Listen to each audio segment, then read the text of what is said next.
In this video, I'm going to show you a step-by-step guide on exactly how to fix printer app not working. So if you're also having problems that your printer app that it's not working for you and you want to be able to fix this, well then this video is going to be perfect for you.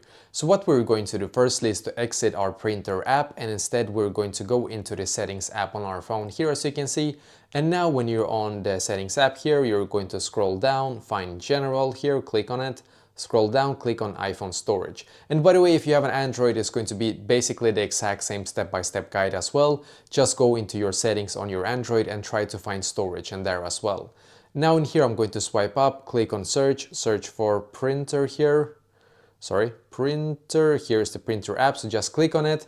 Now click on offload app, and once again click on offload app, and here just wait a couple of seconds and then click on reinstall app here. And by the way, if you have an Android phone, it's probably going to say not offload app, but it's going to say like clear my cache or something like that. So just click on it. It is basically the exact same procedure as well if you have an iPhone or Android.